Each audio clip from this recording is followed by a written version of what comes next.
Why don't we get going? And there probably will be a few others to dribble in over time. So my name is Michael Shuman, and I'd like to welcome you to the American Independent Business Alliance's discussion of sort of best of networks. And we're calling it Moose's Corner, in part because that is my nickname. It's been my nickname since I was 6 years old, as the Moose. And I thought it was appropriate to begin with just a little bit of an impromptu feel for what Moose's Corner is all about.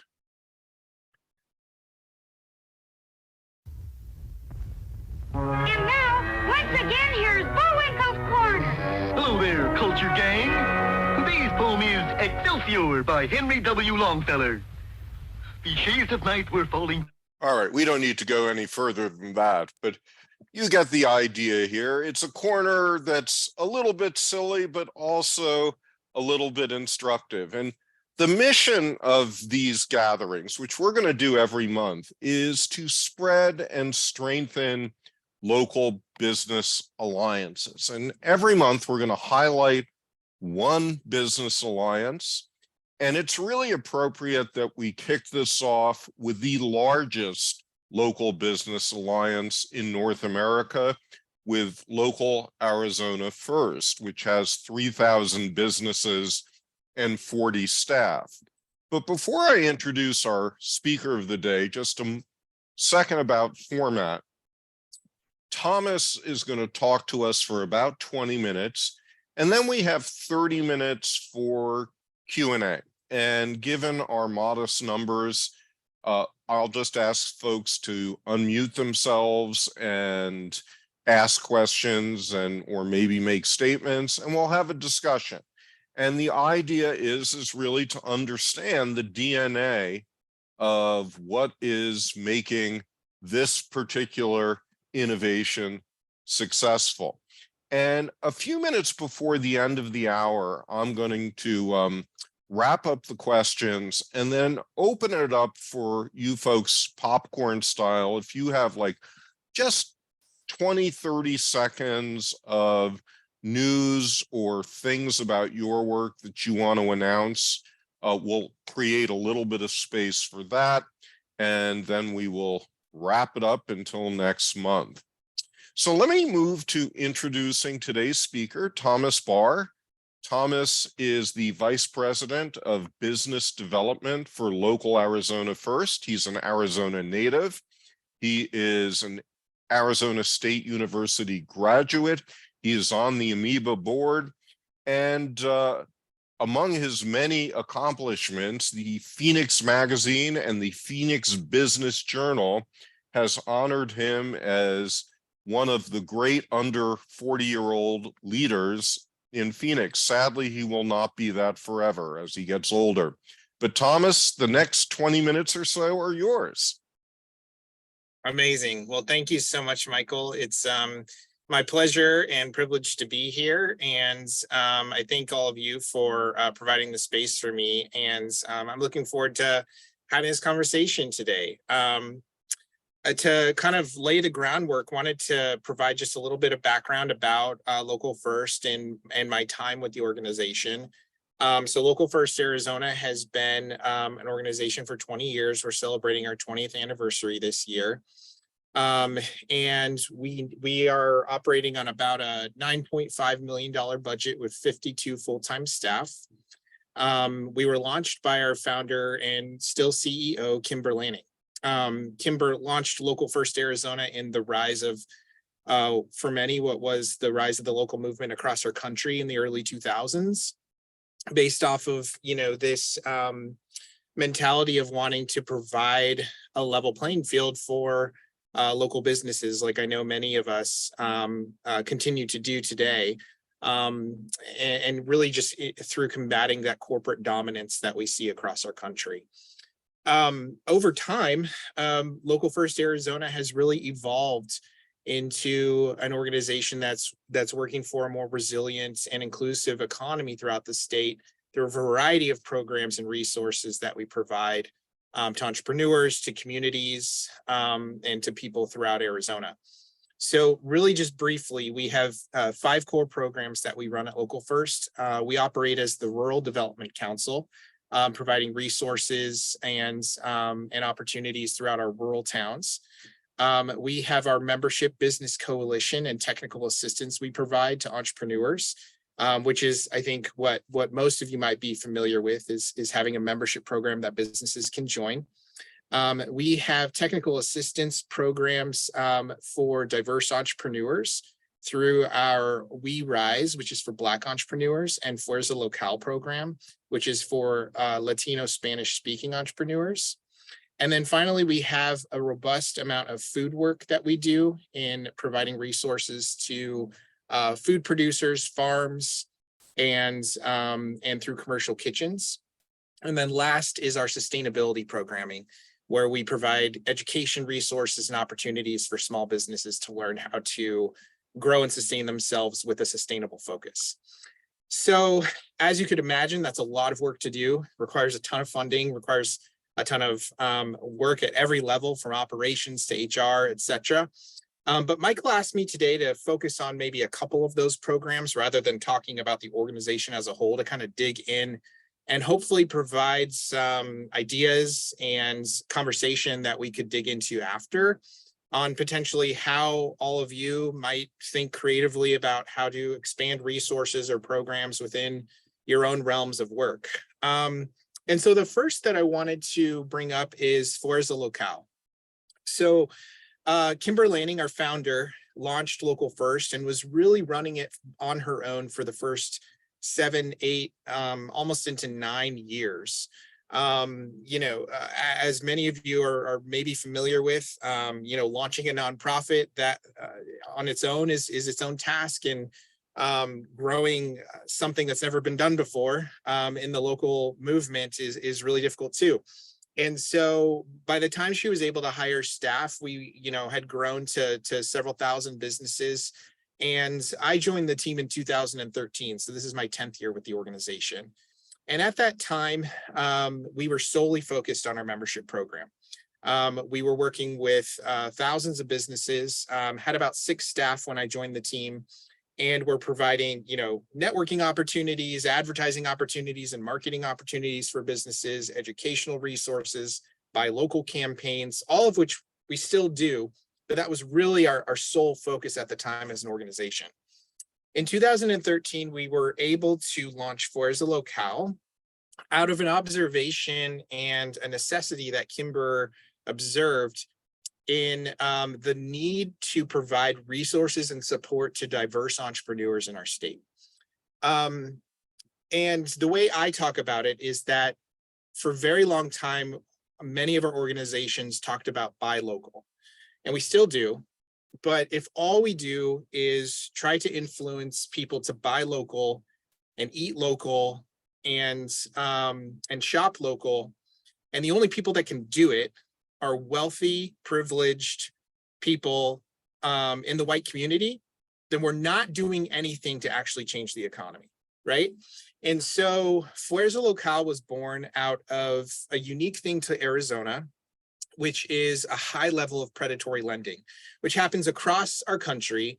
But in Arizona, the state law is capped very, very high at how much an institution can charge someone for interest on any type of loan. It's actually as high as, I believe, 250%.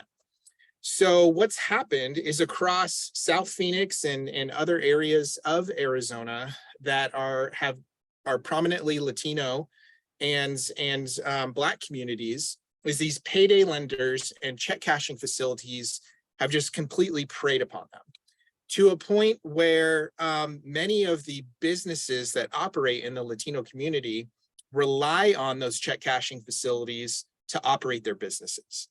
And because of that, they are taking up to 48% of every dime those businesses make, because a lot of those businesses culturally have never had a bank account, have never had a credit score, and are operating in cash. And so Fuerza Local was incepted as a 6-month accelerator program to provide resources and opportunities for Spanish-speaking entrepreneurs in Arizona to learn how to run a business, right? To learn all of the things that they would need to grow and thrive. But the unique thing about the program is that we help businesses establish a bank account and establish a credit score. They participate in a money pool, which in many South American countries might be called a tunda. And it's very popular in many different cultures and different names in different ways. And it's a way that a family might come together. Say there's a family of 5 or 10, and they would all put a certain number of dollars into a pot. And each month, one person from that family would get those dollars to spend on themselves. So let's say it's 10 people, $100 each month that it goes through. Everybody's paying $100, but one person gets that $1,000 to take and spend on something that they need to invest in. It's a way for communities to, at no interest, get access to capital that is very, very popular. And so we took that model and implemented it in Fuerza Local. So when businesses go through the program, we actually report those payments to Experian. And then when they graduate, they have an introduction to a local bank or credit union, their first ever credit score, and then we match the $1,000 that they save and give them $2,000 cash for them to spend on their business, and then negotiate with credit unions and banks to actually provide them low percentage interest rates. So as you could imagine, you're an entrepreneur, your checks are getting cut at 45% for everything that you make. You go through this program, all of a sudden you've got $2,000 cash, a plan for your business, and we've got these credit unions offering 6, 7, 8% interest on loans. Transforms not only the business, but it transforms the family, right? In the Latino community, if we have 12 businesses graduating from a cohort, you best believe 200 people are going to show up to that, right? And so every 6 months, we are now graduating 72 businesses through this program. It's been around for 10 years. We've graduated 1,000 entrepreneurs through the program. It's now operating in 9 cities throughout Arizona, and it transforms lives. It transforms these families' lives. We have a ton of success stories of businesses that went through the program, opened up their first brick and mortar. We've got a coffee shop that now has 3 coffee shops in the greater Phoenix area because they were able to access the proper capital and change how they were operating their business. So that's one core program at Local First that we're super proud of and is really important. That led us to launch a Black Business Accelerator program in January of 2021 called We Rise, that has a full team that's running that with a similar concept as well for the Black community. The second program that I wanted to touch on really quickly, which I think would be really important for everyone here to think about, maybe you're doing some of this, is how Local First Arizona has adopted a really strong technical assistance arm of our work. And this really spawned from knowing that Fuerza Local as a technical assistance program was a great model to identify funding opportunities through municipalities and partners looking to fund technical assistance. And when I say technical assistance, it's a very government term. Really what I'm talking about is business support services, helping businesses with specific things that they need to actually develop, grow, and thrive that they maybe don't know how to do themselves or can't access on their own. And so many, many years ago, as light rail was being constructed in Arizona, through the greater Phoenix area, there was funds made available through the federal government, which is pretty often when there's a major construction project that goes towards small business services. And so thinking of it this way, if Local First Arizona has built a lot of trust in these areas, and you've built a lot of trust in the areas that you work, who's the best person to go out and connect with those businesses when construction is coming and make sure they're going to be okay? I'll tell you this much, it's not going to be the SBDC, which, is not in the community. It's not going to be the SBA, who doesn't have any staff usually in that region. And it's usually not going to be the Chamber of Commerce because they're focused on policy and big business, right? And so there's this void in making sure that the small businesses, right when they're about to get hit with construction, have the resources they need. And so I'm starting with construction. You might be able to see where I'm going with it is, when there's a crisis, businesses, funds open up and businesses need support. And so we provided a ton of technical assistance throughout Greater Phoenix and Mesa, Phoenix, and other areas where the cities and the entities that were wanting to keep those businesses alive so that they could be there when the construction was done, funded us to help those businesses through those projects. So over the years, we have multiple cases of facilitating these projects and helping these businesses. And then we were able to take those cases, and when COVID hit and all these funds opened up and federal money was deployed into municipalities, counties, the city and the state, we're able to turn to them and say, look, we've got 10 years of proof of doing technical assistance to these businesses, and created proposals across the state to get funded to help these businesses in greater ways. And so rather than just say we're a membership organization, we thought creatively about how to open up our box and say, we've got all this trust built. How could we maybe hire different people or work with different contractors to deploy services to these businesses in different ways than just membership? And so what that's turned into is contracts across the state. We have a contract with the state of Arizona, with Maricopa County, with the city of Mesa, city of Tempe, city of Glendale, across the spectrum of providing technical assistance services to businesses. So we have a whole team at Local First that just focuses on that. They receive applications from businesses within these regional areas that need support. We'll host events and do outreach to go meet businesses in different areas and identify their needs. We host workshops on unique things that are happening in the community so that businesses can learn up-to-date things that they can do. And the thing is that, you can't self-rely on this type of funding to run an organization, right? These contracts come and go, but the more proof of concept that you have, the more dollars that you may be able to be eligible for in the future.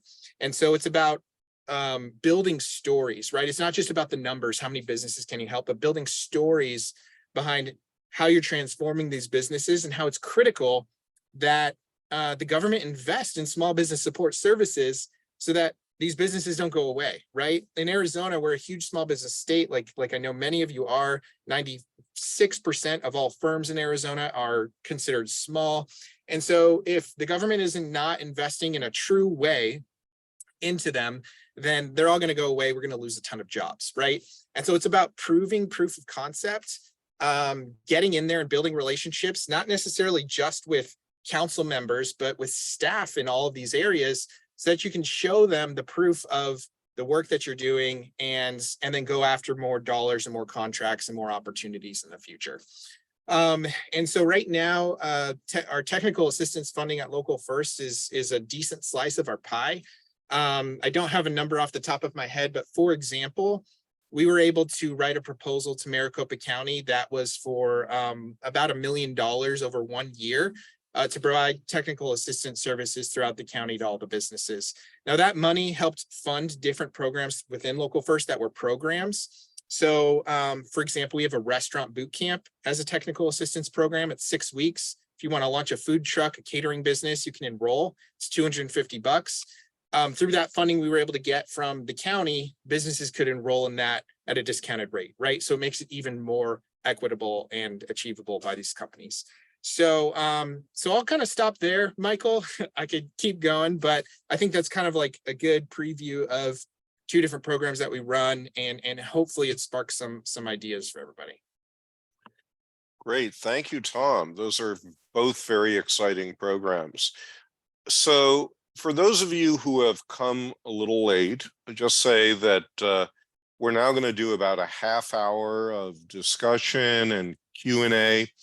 And what I encourage you all to do is share your questions, share your comments, but begin by identifying who you are and where you come from, and if you've got a local business alliance, what it is. So I've got a ton of questions if there's silence, but let's go to your questions first. Yeah, Roman. Well, I'm sorry, Ian. Close enough. So I have one possible resource and then one question. Right, my name is Ian Fisk. I am based in the greater Washington, D.C. area, or that's where my furniture lives, and where I lived during COVID, but things change. And I work with for-profit social entrepreneurs around the world. And my resource, if you're not aware of them, is my current largest client partnership is with a group called the Community Development Venture Capital Association, in which we are helping businesses rebuild after hurricanes in Puerto Rico. So if you're looking for assistance in helping folks raise funds who are very, very fluent in Spanish, let me know. I can connect you to CDVCA. My question is, I work with entrepreneurs around the world, connecting them to mentors and other resources. And we try and make sure that we are working with people who are dealing with similar challenges, but not competing for the same customers. I'm global, and I still have a challenge dealing with people running businesses who aren't competing with each other. What are your best practices in encouraging co-opetition or whatever you do, because you are supporting people who might be going after the same customer dollar? And how does that, I'm working across countries and I'm still running into that. So how does that work for you in the same state? Yeah, great question. Great question. We're definitely not the only ones that know that technical assistance is a need and that there's a void. So we try to, I think it's about keeping your friends close and everyone else is as close as you can, right? And so there's, I would say, in at least Maricopa County, a solid 3, 4, maybe 5 institutions that are, I wouldn't call them competitors, I would call them in the same space as us in trying to identify these type of contracts and funding opportunities. We talk to them very, very often.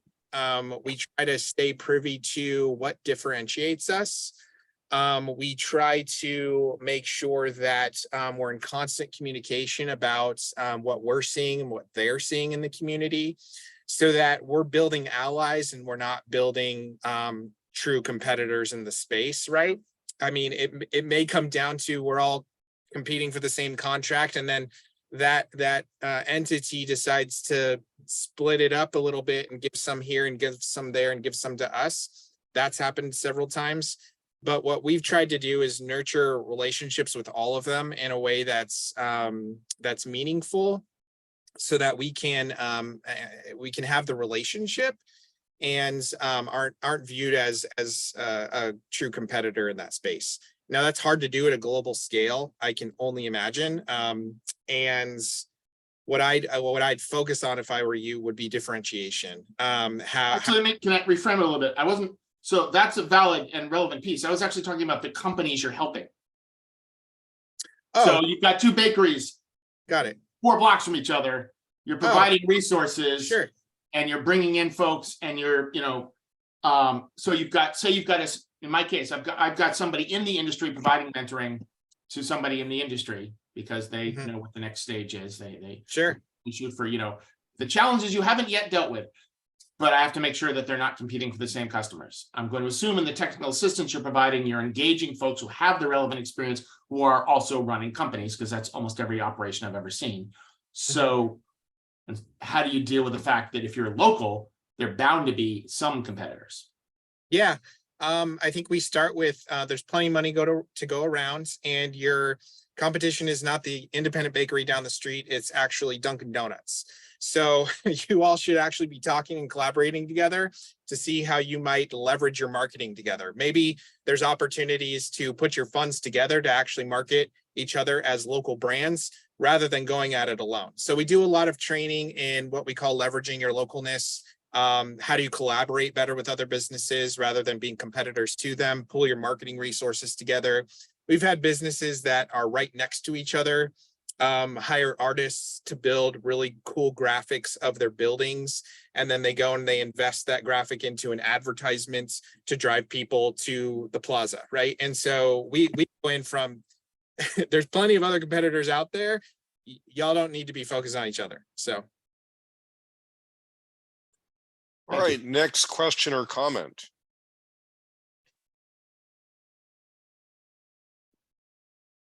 Kathleen. I know we've touched base on some of these a couple of times over the years, but I'm curious, as you're talking about the storytelling components, what has it looked like for Local First Arizona as you've grown programs to tell the narrative of how those programs are either interconnected or share with businesses. I'm wondering, or at the maybe root of my question, for your local first members, as you're developing these other businesses, I think it's clear how these add value into local first members, but how do you share the growth of those programs? They don't sound like disinvestment from the local first program. They look like growth and interconnected programs. What does the storytelling look like for the businesses you're serving, as well as maybe some of the grants or partners or the larger organizational narrative? Great question. And it's an ongoing challenge. The process of gathering the right stories, the process of making sure that we're communicating how people get help and how what you pay for and what you don't, kind of a thing, can get sticky. What we try to train our team to do is just focus on none of this could be available if our organization didn't exist, right? And so, yes, we have programs that businesses can enroll into without cost, sure. But the greater vision, the greater impact of what we're trying to do is much greater than just this 6-month or 6-week program that you're enrolling into, right? And so, yes, we want you to do this. Maybe you don't have the funds right now to join, sure. But maintaining the relationship and then working with that business to see this wouldn't exist unless, we fund ourselves as an organization, and you need to be a part of this because you're a leader in the community and we need to elevate your story. And the way we elevate your story even higher is through our membership program. That's kind of how we channel our team to be trained to talk about it. So it's not a hard sell, right? We call our team farmers, right? Planting all these seeds, and then, they develop into plants and amazing things in the long run, right? And so that's kind of how we've developed that. The storytelling piece it's a lot of process. As we are facilitating these programs, as we're getting to know these businesses, we're capturing narratives, we're capturing who they are, we're capturing where they're at a certain point in time when we meet them. And then over time, it's about learning about wins and great things that they're doing, so that you can go back to your funder and say, hey, look, like, not just we helped X number of businesses and there's 10 new social media pages created and bank accounts formed, but this business over here, Tony, he has 5 new locations and 17 employees, all because he came and met Local First Arizona. So it's through the process, capturing the narrative and capturing the data points, that is very process driven, but if you only keep it stored and you don't take it and build it to life, make it jump out from your work, then nobody hears about it, right? And so it is a really critical component, and there's always hiccups to it and challenges. It's something we're always trying to get better at too, but we form a lot of media partnerships. So getting to know news stations.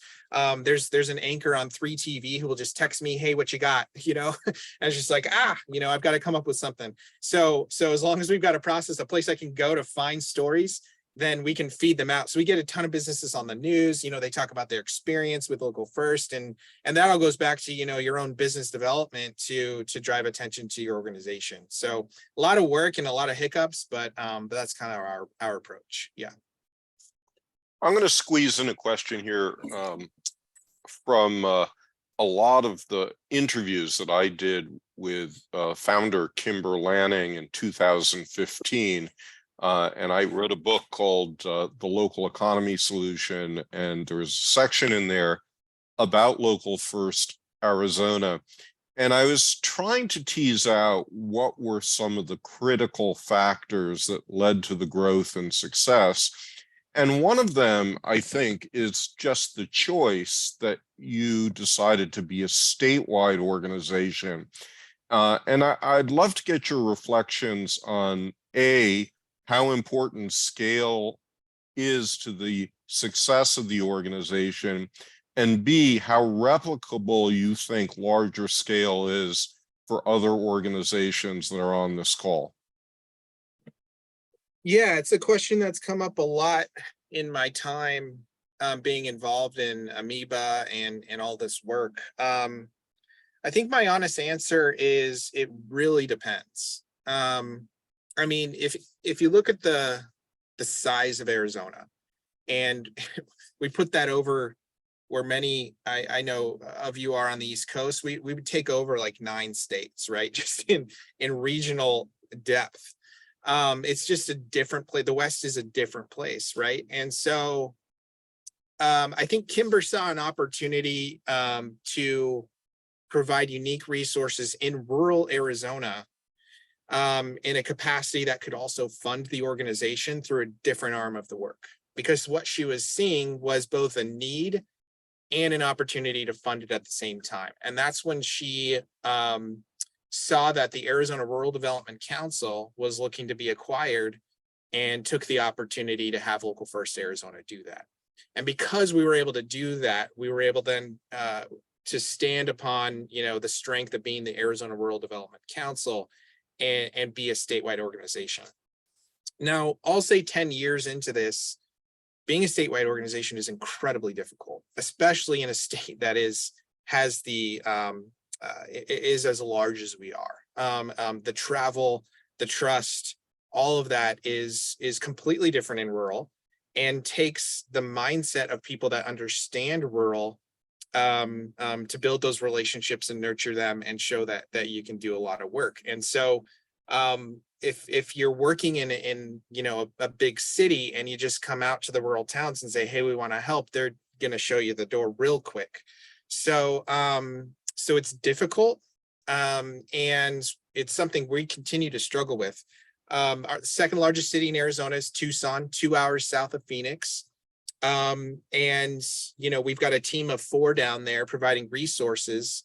And it still is a thing where Tucson businesses will say, why are you guys always promoting stuff in Phoenix? We're here. So the definition of local is Tucson to them, not Arizona, right? When Kimber started Local First and came to Tucson, they actually tried to create a Local First Tucson while she was trying to deploy resources to Tucson as Local First Arizona. And so it's a constant struggle. It's very challenging. It takes a lot of time. It takes a lot of just grit and commitment to make work. And so I would say it depends, Michael, because it depends on the capacity that your organization has, and it depends on what funding opportunities there are, because it can be very expensive to do so. So I'm going to add another success factor in here that I think made your work in rural communities possible. And that is, you and Kimber made a very conscious decision to straddle a kind of political middle ground. And Arizona, we all know, is about as purple a state as you can imagine. But I think that the fact that you have relationships across the political aisle, particularly with, when you had conservative Republican governor and state officials, that you kept channels of communication open. I think that was pretty important. Would you agree with that? Absolutely. We wouldn't be doing this work if we didn't figure out who were going to be our allies on every side, and the right language to use depending on the people that we're working with. Language here and how you communicate the work that we're doing can land very, very differently depending on who you're working with, right? And to be able to figure out how to do that with Republicans and Democrats and everybody in between is really important. The independent party or party affiliation is actually the largest number of people that are registered to vote in Arizona. So it's not like we've got half Republicans and half Democrats. There's a lot of people that are like, well, I kind of feel this way and that way and everywhere in between. So we've had to navigate that very, very carefully. While at the same time standing up for what's right. And so you lose a few people along the way. There was a time right after I joined that we've always been a partner with an organization called One Community, which is a business association advocating for LGBTQ rights. And we were the first organization in Arizona to sign their Unity Pledge, advocating that businesses prioritize inclusivity for the LGBTQ community. We had a business in a rural town, write us and say, I can't believe you would do this. and y'all are crazy. And Kimber said, well, thank you very much. You're no longer a member of Local First Arizona. Here's your check back, and actually deducted the fee that PayPal took when he paid to become a member of Local First. So I think we sent him back like $48.60 or something like that, because you still have to stand up for what's right, but you actually have to still work with the right people in those communities that see progress forward and treating people the right way. So Great. So let me invite other questions or comments from people here.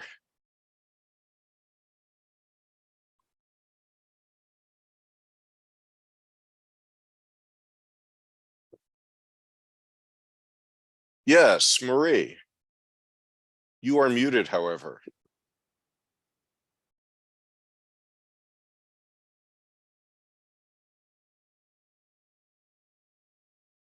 Okay, I'm unmuted.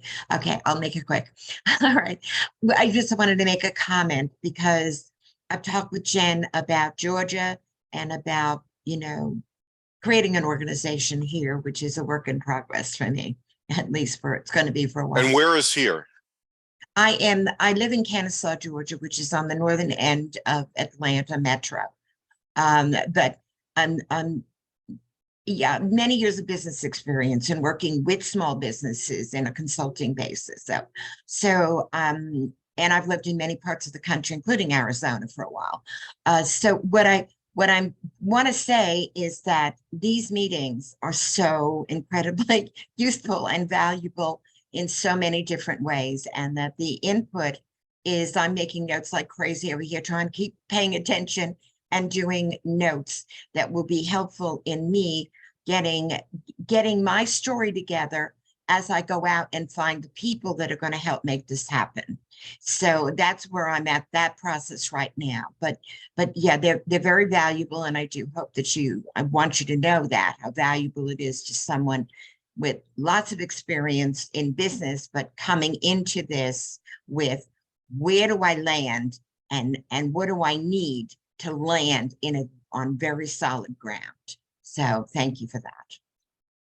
Thank you, Marie. Very glad you're with us and taking notes. And I think it is one of the missions that we have in doing this, that there's so many lessons for us to learn, and we don't have time to recreate the wheel. So we just have to share all the experience we've gained.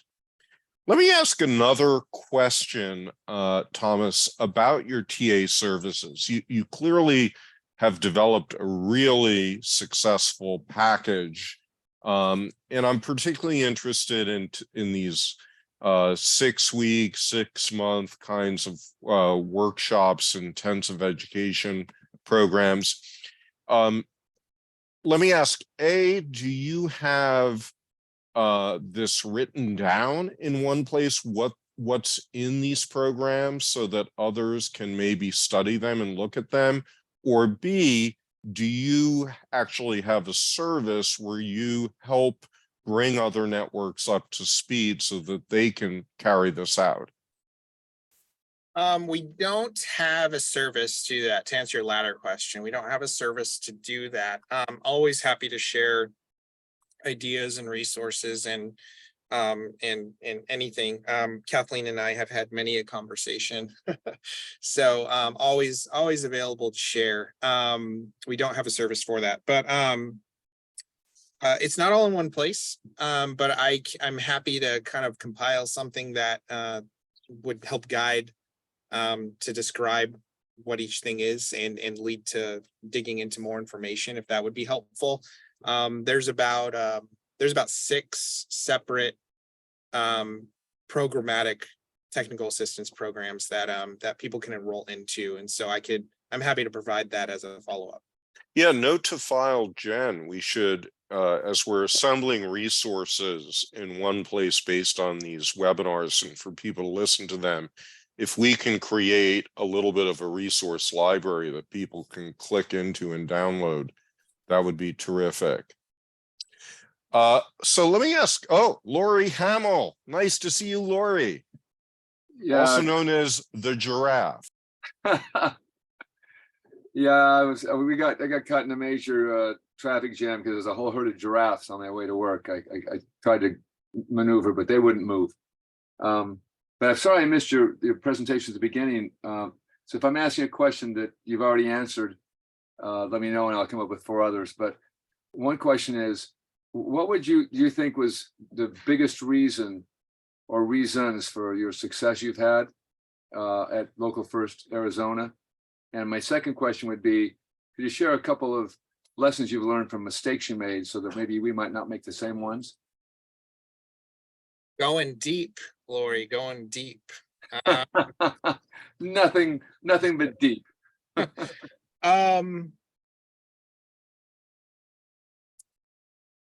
As far as what's made us successful, and you know, I wouldn't even necessarily just say we're successful. I would just say we've found ways to do the work.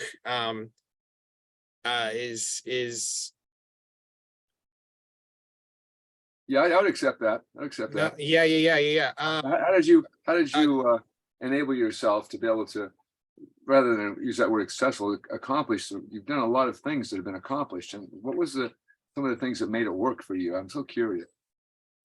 Well, I think one of it is Kimber being a really, really special person that has been committed to this for so long, that has a background that fed into Local First Arizona being able to grow. And I think that along the way, she was able to find other people that could commit to it in a similar way, that also sees the need for the work and the world the way she does. And selfishly, I'll just say that I'm one of those people. It takes an army, and it takes the commitment to the work to see it through. So I think a lot of that is what's led to Local First Arizona being able to continue to grow and do this work.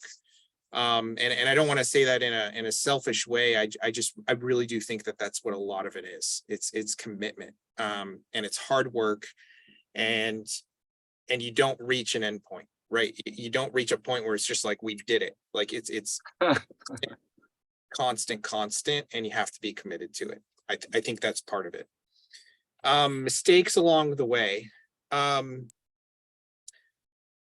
As we started growing, I think there was just a lot we didn't know, that provided some hiccups in our growth. And so Kimber and I are very far over here as it comes to creativity and the tenacity to just get things done. That leaves out a lot of process. Where neither of us are process-driven people. And so what has helped balance us is a very strong operations person, that has helped balance the need for all of the things that an organization needs to function, which I don't have any background in. Kimber did not have background in, but has really helped stabilize the growth in a way that we didn't really foresee. So as much as I hate process is necessary. Systems are important. You got to have them. You can't just, I mean, we fly off cliffs if you don't have process with all the ideas, right? And so they've got to be anchored in something. And so if you don't know how to do it, you got to find the person that can anchor you. So. Yeah, my final statement is, congratulations on what you're doing in Local First Arizona, because it's, you mentioned different times how challenging it is to cover a state that's also way, way, way bigger than all of New England. It's a huge state, and to be able to cover that whole state is pretty amazing. And with so many diverse populations and perspectives, and so many of us are in awe of your work, and congratulations to you and Kimber and that whole team. You're doing great work, and you're an inspiration to all of us. Thanks for being on the call. Thanks, Lori. Susan Odom. Hello, Thomas. I have a question. First of all, my background, I'm with the University of Illinois Extension. I'm a community development extension specialist, and I focus on small rural economies, really looking at those from the distressed area. And really, these are counties that are anywhere from 5,000 to 25,000, so very rural, very, very different than, Springfield, Illinois, or something of that nature. I was intrigued by something you said, that only wealthy, privileged people can eat, shop, and buy local. And certainly the payday lenders example is certainly one that certainly is very true there. But I was curious if you really feel that that's a perception or if that is a reality, because a lot of what we do is focus our education around helping residents understand what happens when their money leaves their economy and goes to another community. And so in essence, it is costing them more, and helping them see it from that perspective that, when their money leaves the economy, it's no longer circulating there. So all the resources that their tax dollars need to pay for, those tax dollars have to go up to compensate for that, or they have less resources available to them. So I was just curious if you did anything around that educational component, because that's what we're really trying to focus on here. Yeah, so I think that comment is less of something that I would say in front of an audience of 300 people or put on our social media account. It's more something that is just an understanding of how you need to come at this with a multifaceted approach. And really what we're talking about is transforming economic development in different communities, rather than just saying you need to buy local. Everything that you're saying is essential, right? Like, that's why we still do all of that. We still do all of that work too. Like, that is a core component to it. Is every single day, somebody right now is recognizing that spending money locally will have a greater impact in their community. And that's incredibly important. And we have to meet those people where they were at. We can't say, well, don't you understand the regional implications of rural versus urban and the racial inequities that exist in our society? Of course you should be buying local. Like, where have you been the last 20 years, right? You can't approach it that way. You got to open the door and say, welcome to the movement, right? Like, congratulations. Like, yes, like, we need you shopping locally today, and then bring them along with the work so that they can see that there's other issues and other challenges that other communities are facing too. Rural communities in particular face economic challenges that are incredibly different than urban, right? That are tenfold to our urban communities: a lack of funding, youth fleeing rural communities, jobs being destroyed, right? And so our approach to rural is the same as yours, in that those communities have to develop strengthen local hyper local economies themselves through workforce development, retaining of jobs, and retaining of actual companies, or their tax revenue continues leaving as well. So I think it's yes, and being open to where every single person is and arriving at the work, and taking unique approaches to each community that you work in. Thank you so much. Appreciate it. Great. Thank you, Thomas, for that answer. Any other questions or comments? I've got one more I want to ask you, Thomas. So there's been a bunch of headlines over the last week and a half about all the waste, fraud, and abuse in the COVID relief programs. And it's kind of put some egg on the face on a lot of small business assistance. I'm curious what initiatives you folks were able to do to try to minimize that, both in the past and going forward. Yeah, antennas up during the process. There's a local company here called Blue Acorn, and they called us, and they were this, fintech that said, we're jumping into the space and we have the technology to deploy all these grants to these small businesses. Like, you should work with, like, literally they were like, you need to work with us. And so, I was just like, huh, like, who are you, And it was this ex-anchor of a news station. And it's just like fishy, right?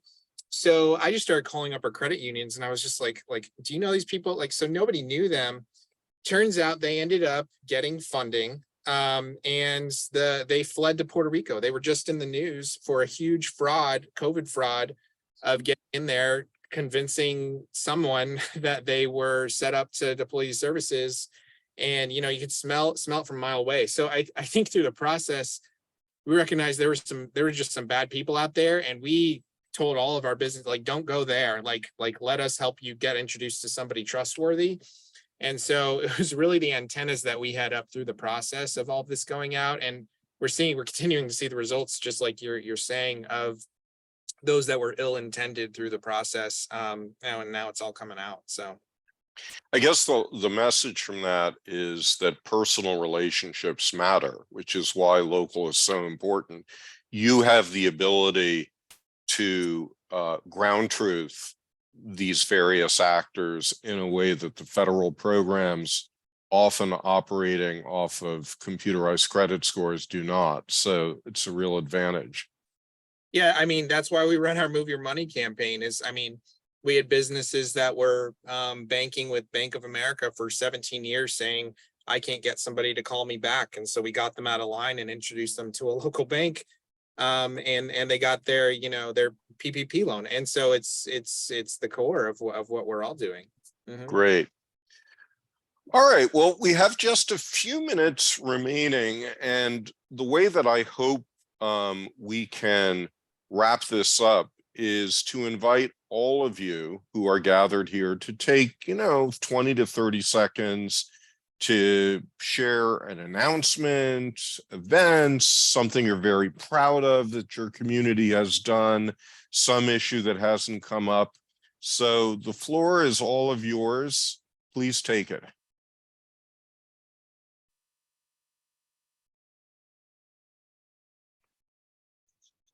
This is Susan. I'll go first just briefly.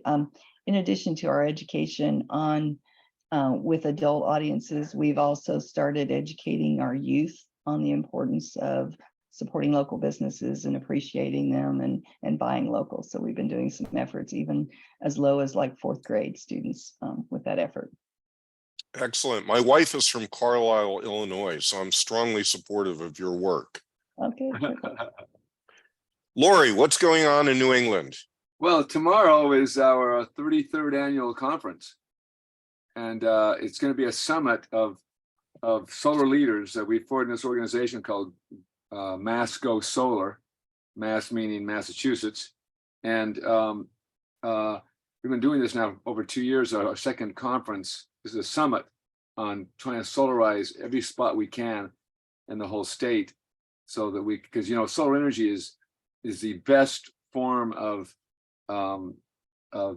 green and renewable energy you can find, because it's local and you don't need big cords to bring it back and forth. You just put it on your rooftop or in your parking lot and you bring it in. And so we've been doing some really good work. We've got a lot of solar energy companies that have been working together to try to make this happen. And tomorrow we're having the Undersecretary of the Department of Environment keynoting the whole event, who's the second most powerful person in the environmental thing for the state in a new administration. And then we have an interview with one of the leading senators from the state of Massachusetts who's promoting solar energy. So it's really become a really powerful opportunity to bring in local businesses. And the other thing that's happening is pretty cool is we've got a really fantastic guy by the name of Greg King, who has organized the workforce development committee that we have. And we're bringing together panels of 5 people that are going to help us find ways to create people who can fill the green jobs that we're going to be creating by doing the solar energy. So that's been a very, very exciting thing. And I think solar energy is a way. I don't know if you ever heard of that solar energy thing, Thomas. Do you have much of that going in Arizona, Thomas? Just solar energy in general? No, I'm kidding. We don't. Solar energy in New England is way different than solar energy in Arizona. Between the clouds and the snow and every other darn thing, it's a challenge. But nonetheless, a very, very important thing. And we're just starting Monday. we're solarizing one of our roofs of our businesses, a tennis club. And so we just put in all heat pumps, and so it's going to be a carbon neutral business by the end of August. So those are some exciting things happening in Massachusetts. Thanks for listening. Great. Kathleen, what's going on in Michigan? Yeah, here in Michigan, we have a couple of really exciting things. We've been working on some program expansion. So we've had a lot of really great, I just can't thank Thomas enough for awesome conversations over the years, but we've been working, we've had a couple programs that have gone statewide and are now working with some friends on the southeast side to potentially bring on more of some partnerships there. So excited about that. And are gearing up to launch our Indie Month campaign with Amoeba. So looking forward to getting folks involved. This is the first year we're doing more of a staycation giveaway. So it feels like a fun, inclusive package for people to come check out what's going on in our community. So that's really exciting. And later in the year, planning one of our first larger summits back since the pandemic. So really jazzed about that, gathering some folks in Kalamazoo, Michigan, to honor businesses that are putting sustainability first. And also to have larger conversations about what growing a sustainable movement here looks like in Michigan. So jazzed for all of those upcoming events. Great. And I'm told by my Awesome. buddy, Chris Miller, that the state legislature is really on the verge of passing a 50% local tax credit for people who invest in local businesses up to a couple $1,000s. So that is something we're all excited about. Barb, if you can hear me, maybe share a little bit about what's going on in Montana.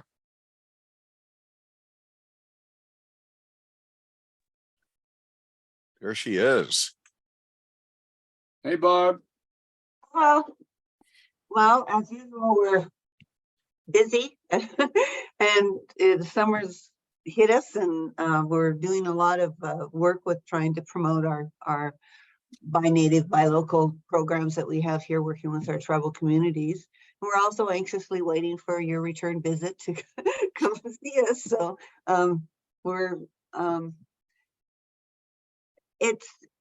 pandemic has really kind of changed people's perspective on how to receive training in small business development growth in our region.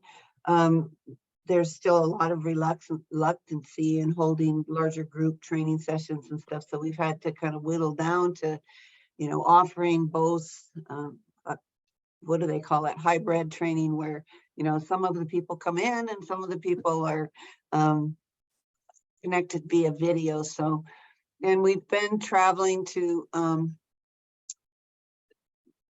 well, at least visits to each of the 3 tribal communities that we serve here in Montana. And there's a lot of interest. I mean, basically what happened was the employers that they did have weren't trustworthy, and a lot of them ended up getting laid off. And so they spent their time building, some of their creativity to start new businesses. And so that has been interesting, because we've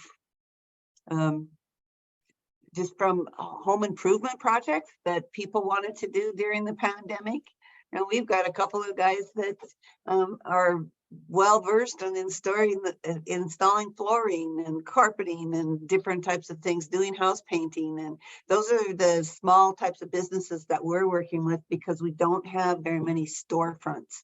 So our grant applications and our efforts to attract investments are focused on trying to build the infrastructure for the internet access and having buildings and having incubators to help our small businesses. So I've been spending a lot of time looking for resources or trying to apply for those types of resources and working in our communities, because I serve as a intermediary between the tribal governments and because we're a small nonprofit and we're not located on the reservation. We just serve the reservation communities. So anyway, I'm interested in listening again for your next session, and glad that you didn't get into too many moose stories. Well, not this time, but they're coming. So thank you, Barb. And we have hit the end of our time, but we will continue for our next exciting episode on July the 26th. This will be a Wednesday, and same time. We're going to focus on Louisville, local first. So we're going to move to a very different part of the country, a very different story, and hope to see you and spread the word. Bring your friends and relatives next time around. See you all. Moose. Thank you, Thomas, again, too. Appreciate it. Thanks, everybody.